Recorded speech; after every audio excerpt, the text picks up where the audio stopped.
c'est des idées qui sortent du cadre dogmatico-religieux.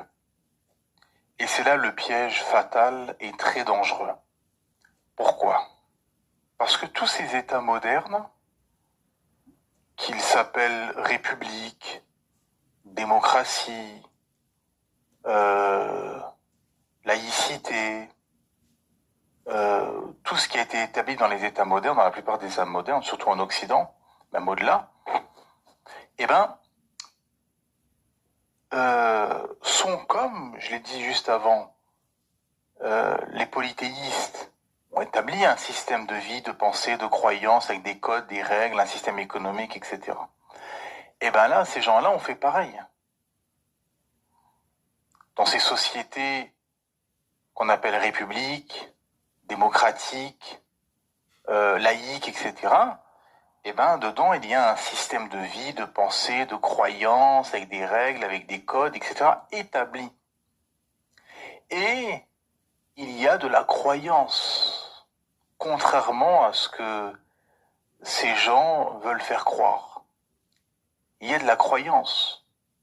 Ils croient à l'humain, ils croient aux sciences humaines matérialistes, ils croient à leurs lois forgées, etc. Donc c'est la même chose. Et ils ont des divinités. Peut-être moins intenses, où ils ne vouent pas un culte comme le faisaient les païens de l'époque, mais ils ont des divinités. On voit le buste de Marianne, par exemple, en France. On voit les 3 lions d'or sur le drapeau de l'Angleterre. Toutes les étoiles sur le drapeau américain. La pyramide qu'on voit sur les billets de banque, sur les dollars américains. Et ils ont également leur temple, le Capitole en Amérique, la Maison Blanche, le Kremlin à Moscou, l'Élysée en France, les assemblées nationales,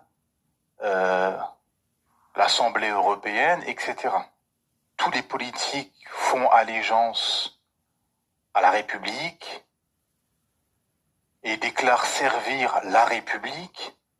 Les armées de ces États combattent pour le drapeau et acceptent de mourir pour le drapeau, pour ces États nationaux.